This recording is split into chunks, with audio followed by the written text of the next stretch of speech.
আজ মহালয়ার পূর্ণতিথিতে দেবীপক্ষে অন্যরূপে মাতৃবন্দনার আয়োজন করা হলো বহরমপুর শহীদ ক্ষুদিরাম পাঠাগারের পক্ষ থেকে। এই উপলক্ষে এদিন দুপুর 12টা নাগাদ বহরমপুরে ক্ষুদিরাম পাঠাগারের ইন্দ্রপ্রস্থ কার্যালয়ে একটি বিশেষ অনুষ্ঠানের আয়োজন করেন সংগঠনের উদ্যোক্তারা।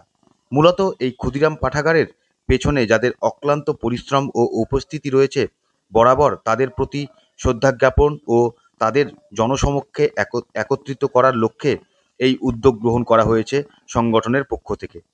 পাশাপাশি একদিকে যখন পিতৃপক্ষের অবসান ও দেবীপক্ষের সূচনা হয় মহালয়ার পূর্ণতিথিতে, তখন এলাকার বয়স্ক মহিলা তথা এলাকার মায়েদের একত্রিত করে তাদের প্রতি শ্রদ্ধা জ্ঞাপন করেন ক্ষুদিরাম পাঠাগারের সদস্যরা।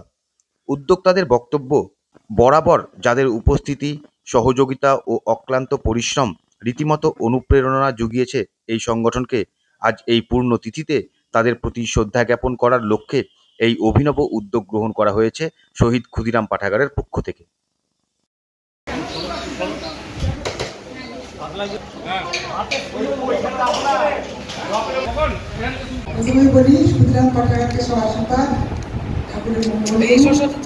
প্রতিবার এরকম আয়োজন করার জন্য আমি খুশি। আমরা সবাই সমবেত হয়ে সবার সঙ্গে পরিচয় করতে পারি। এটা একটা অনুষ্ঠান, খুব ভালো অনুষ্ঠান হচ্ছে গাছপালা থেকে। আমার ইচ্ছা যে এটা আরো চিরদিন চলুক, এইভাবে ছেলেরা এইভাবে কার্যকরী চলুক, আমরা যেন এইভাবে আসতে পারি সবার সঙ্গে। অনেকদিন হয়ে গেল, কিন্তু আমার ছেলেপেলেরা সুস্থ থাক, ভালো থাক, এইভাবেই চলুক, আমি যেন এইভাবেই তাদেরকে দেখতে পাই, এই আমার অনুরোধ। মহালয়ার শুভ সকাল, সকলকেই শহীদ ক্ষুদিরাম পাঠাগারের পক্ষ থেকে আমরা অভিনন্দন জানাচ্ছি। প্রতি বছর আজকের এই দিনে শহীদ ক্ষুদিরাম পাঠাগারের সম্মানীয় সদস্যবৃন্দ যারা শহীদ ক্ষুদিরাম পাঠাগারের স্থপতিকার, তাদের মায়েদের আমরা এই অনুষ্ঠানে আমন্ত্রণ জানাই।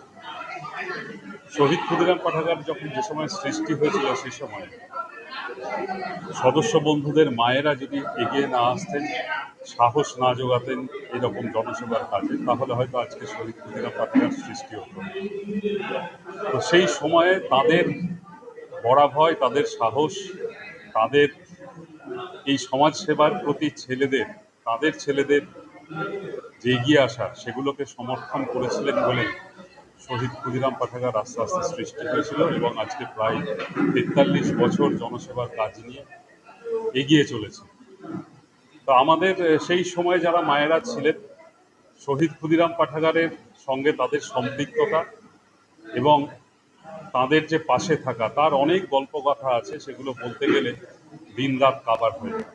শুধু এটুকুই বলতে পারি, তারা ছিলেন বলে শহীদ ক্ষুদিরাম পাঠাগার ছিল, তারা ছিলেন বলে আমরা যারা সদস্য আমরা আছি। আজকের এই মহালয়ার দিন যখন দেবীপক্ষের সূচনা হচ্ছে পিতৃপক্ষের অবসানে, কুমার আগমনে সমস্ত বাঙালি হিন্দু যারা তারা মেতে উঠেছে, সেই মুহূর্তে শহীদ ক্ষুদিরাম পাঠাগার সৃষ্টির পিছনে যে সকল উমাদের, যে সকল দেবী দুর্গাদের অবদান ছিল, তাদেরকে আমরা বিস্মৃত হইনি।